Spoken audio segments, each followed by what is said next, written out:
The mahogany walls of my father's study seemed to close in as he signed the final document with a flourish. The scratching of his Mont Blanc pen against paper felt like nails on a chalkboard. There, he said, sliding the trust fund transfer papers across his desk. It's done. All $2 million will go to Jennifer instead. My name is Emma Chen, and at 28, I was being written off by my family for the last time. My sister Jennifer stood by the window, trying to hide her triumphant smile as she watched our father disinherit me.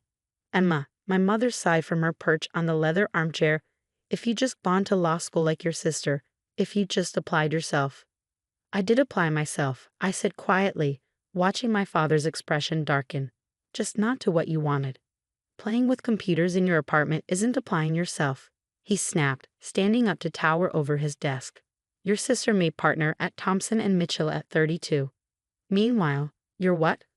Coding websites for small businesses, living in that tiny apartment in the city. I could have told them then. Could have explained that what they saw as playing with computers was actually the development of an AI-driven financial technology platform that was about to revolutionize global markets.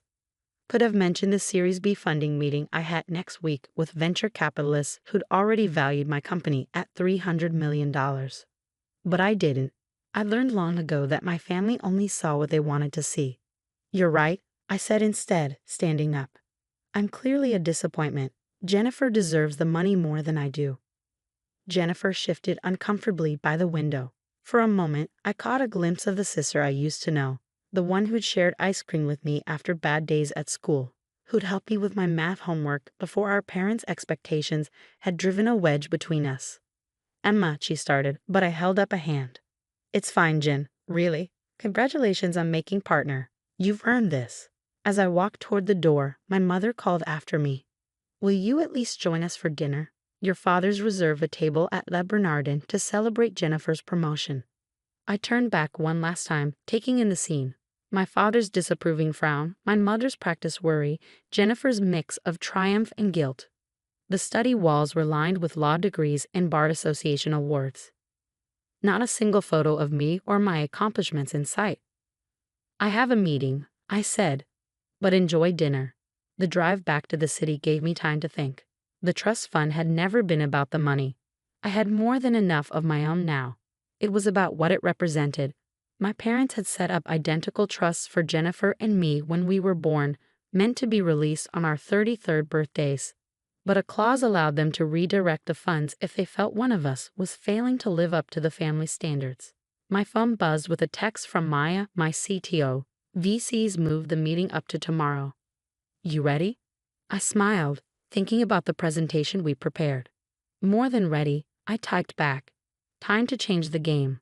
When I reached my apartment, the tiny space my father had sneered at, I kicked off my heels and walked straight to my home office. The wall-mounted screens displayed real-time data from our AI system's latest test run. Numbers scrolled past, each one representing another successful prediction, another validation of what we built. The playing with computers my father dismissed had led to the creation of AITA, adaptive trading heuristics and enhanced neural analytics, an AI system that could predict market movements with unprecedented accuracy, processing millions of data points to identify patterns human traders could never spot. My phone buzzed again. This time it was Jennifer. I'm sorry about Dad, her text read. You know how he gets. The trust fund doesn't matter anyway, right? You're doing fine with your computer stuff. I stared at the message, noting how even Jennifer's attempt at kindness came with a subtle dismissal of my work. Thanks, Jen, I replied. Enjoy dinner. Turning back to my screens, I pulled up the pitch deck for tomorrow's EC meeting. The numbers were staggering. Our beta testing had shown AITA outperforming traditional trading algorithms by 312%. Major banks were already quietly reaching out, hoping to get early access to the technology.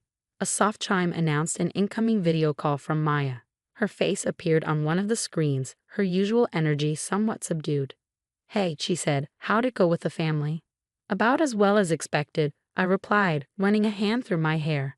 Dad signed over my trust fund to Jennifer. They're celebrating at Le Bernardin right now. Maya shook her head. Their loss. You ready to show those VCs tomorrow what real success looks like? I pulled up another screen showing AITA's latest test results. Actually, I've been thinking, what if we don't take the VC money? Maya's eyes widened. What? Emma, we're talking about a $50 million investment at a $300 million valuation. That's small thinking, I interrupted. Look at these numbers, Maya. We don't need VC funding. We could go public within a year, maintain complete control, and I smiled, thinking about my father's face at the IPO ceremony. Really show them what playing with computers can accomplish. Maya was quiet for a moment, processing. Then a slow grin spread across her face. You want to build an empire. I want to build something that even my father can't dismiss, I corrected. Something that changes the way the entire financial world operates. Your father's a corporate lawyer, Maya pointed out. Wouldn't he have heard about AITA if it's as revolutionary as we think? I laughed. Maya, my father still uses a BlackBerry and thinks coding is something you learn at a community college. He hasn't heard about AITA because he's never bothered to ask what I actually do. His loss, Maya said firmly. So what's the play? Cancel the VC meeting? I shook my head. An idea forming. No, we use it. But instead of seeking investment, we pitch partnerships. Get them to open doors to their network of financial institutions. We don't need their money, we need their connections. 6 months after being disinherited, I stood in our new office space in downtown Manhattan, watching our team of engineers work on AITA's final testing phase. The floor-to-ceiling windows offered a perfect view of the financial district, the same institutions that would soon be revolutionized by our technology. Emma, Maya called from her workstation, you need to see this. I walked over, coffee in hand, to look at her screen. The latest simulation results were beyond even our most optimistic projections. Athena wasn't just predicting market movements, it was identifying market-moving events before they happened. Is this accurate? I asked, leaning closer to study the data. Maya nodded, her eyes bright with excitement. Triple verified. The AI spotted patterns in social media, news articles, and trading behavior that predicted the Morgan Stanley merger announcement 3 days before it happened. If this had been real trading instead of a simulation, we would have made billions, I finished. Have you shown this to the compliance team? That's the best part, she said, pulling up another screen. Everything's completely legal. Athena isn't using insider information. It's just better at connecting publicly available data points than any human could ever be. My phone buzzed. A text from Jennifer. Hey sis, haven't heard from you in months. Parents are worried. Dad says your phone number at the apartment is disconnected. I smiled slightly. Of course it was disconnected. We'd moved the entire operation to a $40 million office space 6 blocks from Wall Street, but my family still thought I was playing with computers in my tiny apartment. I'm fine, I texted back. Just busy with work. Another buzz, this time from our head of legal, David. SEC meeting confirmed for next week. They're interested in the compliance protocols. That was an understatement. When word had gotten out that we were developing something revolutionary in the fintech space, the SEC had practically begged for a meeting. They wanted to understand our technology before it hit the market. Smart of them, really. Ms. Chen. Our receptionist's voice came through the intercom. There's a Mr. Thompson here to see you. He says he's from Thompson and Mitchell. My heart skipped a beat. Thompson and Mitchell, Jennifer's law firm. One of the largest corporate law firms in the city. Send him in, I said, straightening my blazer. James Thompson himself walked through the door, senior partner and my sister's boss. He looked exactly like the kind of lawyer my father admired. Silver-haired, perfectly tailored suit, exuding old money confidence. Ms. Chen, he said, extending his hand. Thank you for seeing me without an appointment. I hope to forgive the intrusion. But when we heard rumors about what you're developing here. You heard rumors? I asked, gesturing for him to sit. From whom? He smiled diplomatically. Let's just say certain financial institutions are very interested in your technology. They're our clients and they asked us to explore potential relationships. Does my sister know you're here? His smile faltered slightly. Jennifer? No, this meeting is strictly confidential. Though I must admit, I was surprised to learn you were her sister. She's never mentioned that she has a sister who plays with computers. I finished for him. I imagine she hasn't mentioned me much at all. Maya appeared in the doorway, tablet in hand. Emma, sorry to interrupt, but the Goldman Sachs team is here for their demo. Thompson's eyebrows shot up at the mention of Goldman Sachs. I could almost see him recalculating my worth in his head. Mr. Thompson, I said, standing, I apologize, but I have another meeting. If you'd like to discuss potential relationships, you can contact our legal team to schedule something. Of course, he said, rising quickly. But Ms. Chen, whatever Goldman is offering, we can match it. Thompson and Mitchell represents half the major financial institutions in the city. I walked into the door, feeling a strange satisfaction. It's not about the money, Mr. Thompson. It's about changing the game entirely. I'm sure you understand. After he left, Maya gave me a knowing look. You enjoyed that, didn't you? Maybe a little, I admitted. How long until he tells Jennifer about our little operation here? Given that your sister's firm represents billions in financial interests, I'd say about 5 minutes. Sure enough, my phone buzzed again. Emma, why didn't you tell me? Jim Thompson just came back from your office looking like he'd seen a ghost. What exactly are you working on? I put my phone away without responding. There would be time for family revelations later. Right now, we had a demonstration to prepare for. The Goldman Sachs team was already waiting in our conference room. 5 executives in expensive suits, trying not to look too eager. Their presence here was a coup. Getting Goldman as an early partner would open every door in the financial world. Ladies and gentlemen, I began, standing at the head of the table. What you're about to see will fundamentally change how the markets operate. But first, I need you all to sign these NDAs. The morning of our IPO, I stood in front of my mirror adjusting my suit. Chanel, not that my parents would recognize the difference. The Wall Street Journal sat on my desk, our company's impending public offering splashed across the front page. AITA and AI set to launch biggest tech IPO of the year. Expected valuation, $800 million. My phone had been buzzing nonstop for days. First Jennifer, then my mother. Finally, even my father had tried to reach out. I'd let their messages pile up, unanswered. They'd all be at the ceremony today anyway. The invitations had gone out weeks ago. Ready for this? Maya asked, appearing in my office doorway. She traded her usual tech company casual wear for a sharp business suit. Born ready, I replied, picking up my presentation folder. How's AITA performing this morning? Like a dream. The latest analysis shows her predicting market movements with 99.7% accuracy. The trading floor is buzzing. Everyone knows this is going to change everything.